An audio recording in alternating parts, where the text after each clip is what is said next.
What is up, and welcome back to Brett's Bets, a Beyond the Arc with Brandon Silver's production, where we pick winners in a handful of college football matchups each week to prove our expertise.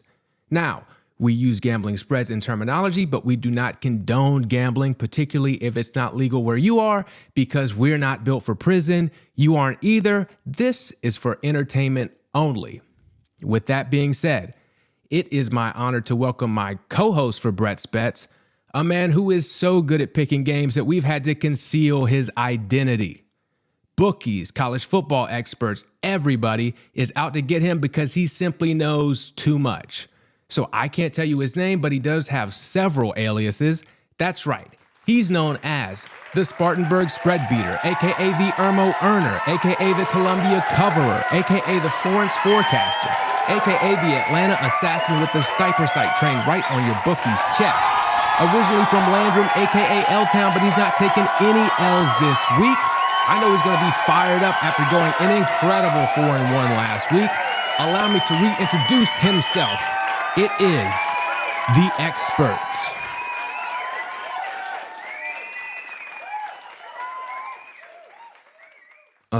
Okay. What's going on? It's not about wins and losses. It's just about finding inner peace on the gridiron and anywhere in life. All right. Yeah, that's really beautiful. Do you still want to pick games? Like, do you want to pick games this week, or what are we doing?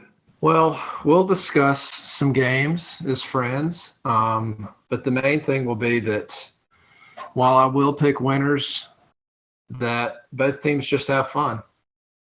All right. Well, I'm not going to lie. Anyone who's watched the show and kept up with it from week to week probably has a good idea of how stressful this has been for me. So would you mind, leading me through a yoga practice as well?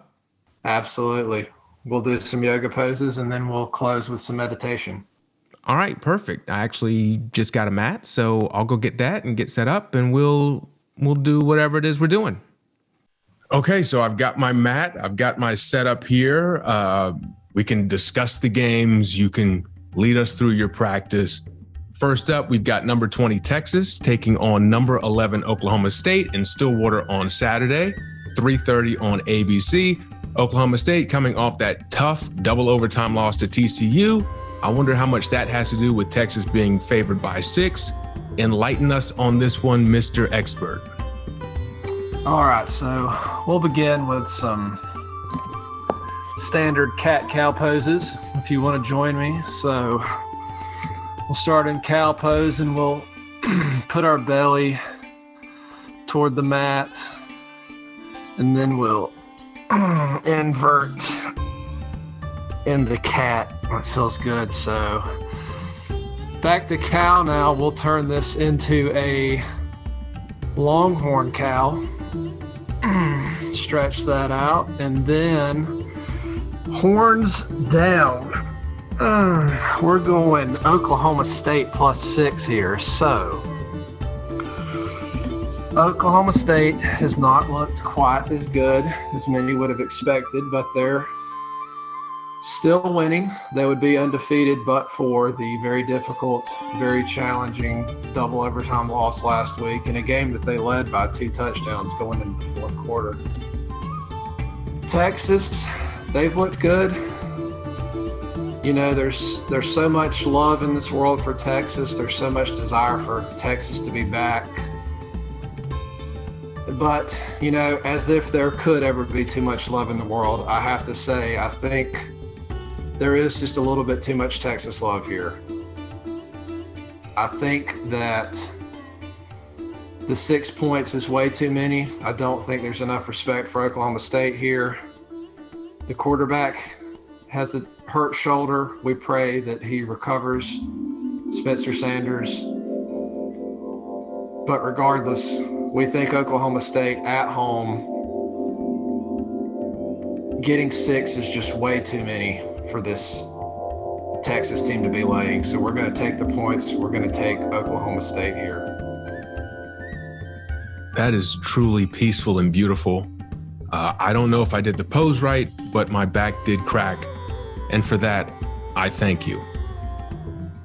Okay, moving on to game number 2. We've got number 7 Ole Miss as a 1.5 point underdog on the road against LSU this Saturday, 3:30 on CBS. Two of the most different coaches I can think of in college football, with Ole Miss's Lane Kiffin and LSU's Brian Kelly, who very much seems like a man who could use some yoga in his life. What would you recommend for him and for us, Mr. Expert? All right, so we'll return to hands and knees here. And we will take our left leg back, and then we'll work that glute, that lower core, that hamstring, and we'll lift up into tiger pose. That's right. And we'll switch to the other side. We are going with the LSU Tigers here. So, Ole Miss, number 7. They're 7-0. 7 is such a beautiful number. But they've not played anyone. And we love all opponents, we love all teams, we love all players, but we have to say that Ole Miss really has not had a whole lot of competition. And despite that lack of competition, their quarterback, Jackson Dart, Namaste Jackson, he's not really got it going. Ole Miss has run the ball extremely well, but that's it. The passing yards are way down in comparison to the running yards. And we don't think that you can go into Death Valley and be one-dimensional and beat this LSU team, especially when this LSU team seems to have turned the corner. They seem to be playing much better. They went on the road to Gainesville and got a huge win last week. We think Jaden Daniels, the quarterback, finally has the Brian Kelly system down pat. We think they're ready to start winning games more consistently, and they are certainly much more tested than this Ole Miss team. So we are going to take as we always like to do, we are going to take the unranked favorite versus the ranked underdog here. LSU minus 1.5 is the pick. Wow, truly beautiful. I'm feeling so much better already. Man, let's keep it moving. Next up, we've got the 4-2 Boise State Broncos taking on Air Force. Saturday, 7 p.m. on CBS Sports Network. Air Force is 5-2, and they average more rushing yards than Boise State averages in total offense, and they're favored by a field goal. What is the expert opinion? All right, so let's get a little bit more challenging here. And let's go up to feet a little more than hip distance apart. Point our heels together and let's crouch down into a squat. This, my friends, is called horse pose. That's right, we're taking the horses, we're taking the Broncos here, +3.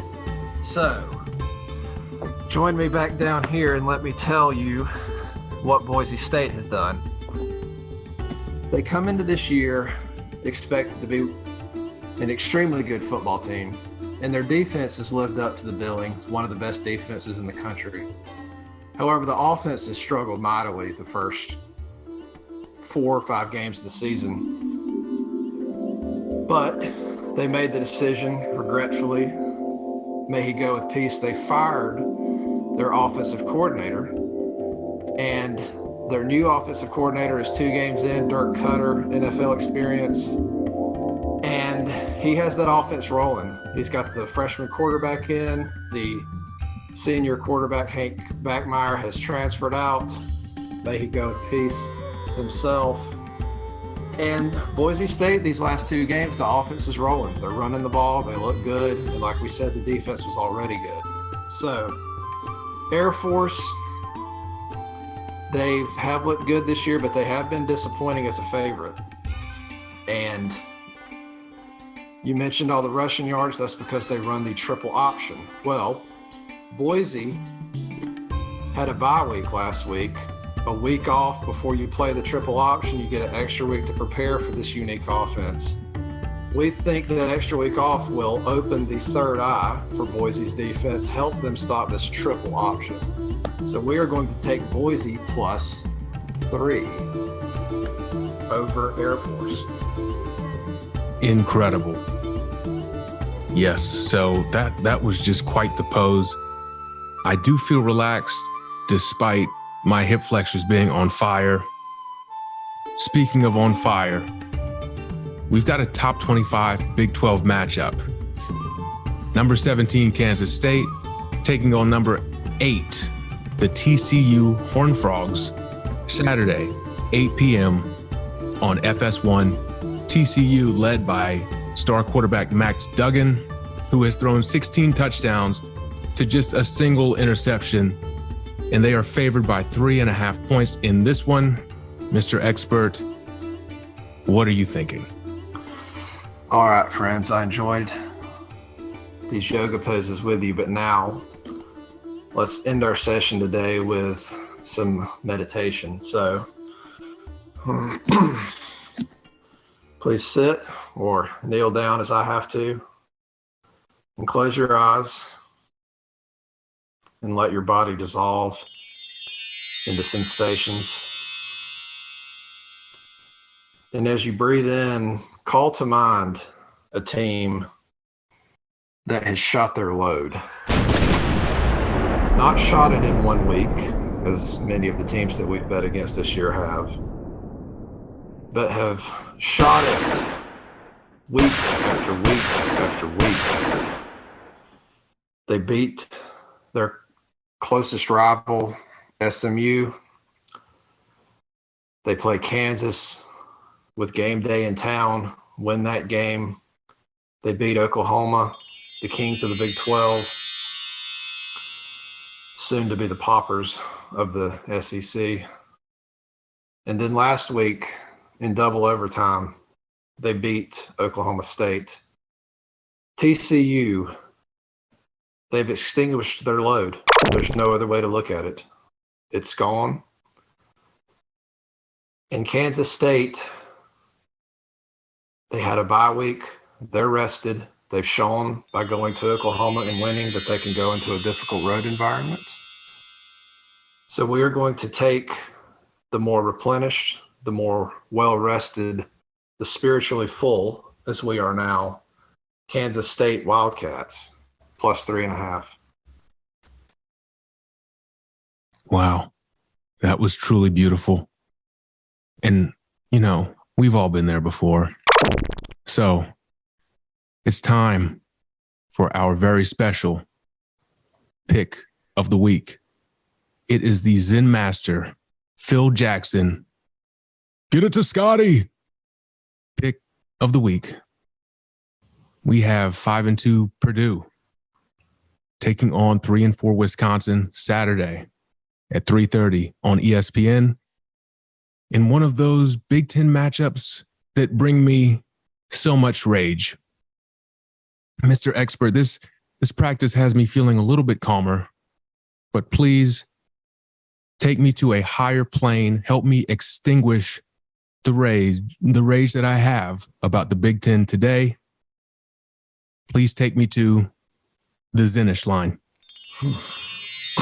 All right, rejoin me here in meditation. Let your body dissolve back into merely sensations. And listen up, motherfuckers! Purdue, +2.5. How are we getting these points? How? Wisconsin sucks. They fire their head coach. They beat Northwestern. Oh, that's good. And then last week they lose to Michigan State in overtime. They suck. All they can do is run the ball, and they can't even really do that. Well, guess what Purdue does? They stuff your ass at the line of scrimmage. And what Purdue can't do is stop the pass. Well, I'm not too worried about that because Wisconsin has shit-ass Graham Mertz at quarterback. He sucks. Wisconsin, usually they have a decent defense. Well, they ain't even got that this year. They can't stop the pass. I got my boy Aiden McConnell with Purdue, going to sling it all over the field. Purdue wins straight up easily here. This is not my favorite play of the week. This is my favorite play of the whole fucking year. Purdue plus 2.5. Shit, buy it up to 3. Don't buy it up to 3. Hell, sell some points. It don't fucking matter. Purdue dominates. Fuck Wisconsin. I don't know why I'm shocked that went like that. But thanks, I guess. Didn't do a whole lot to take me to the finish line there. But, well, that's another week of Brett's Bets. On behalf of Brett and the experts, I am Brandon Silvers. We will catch you next week. Thanks.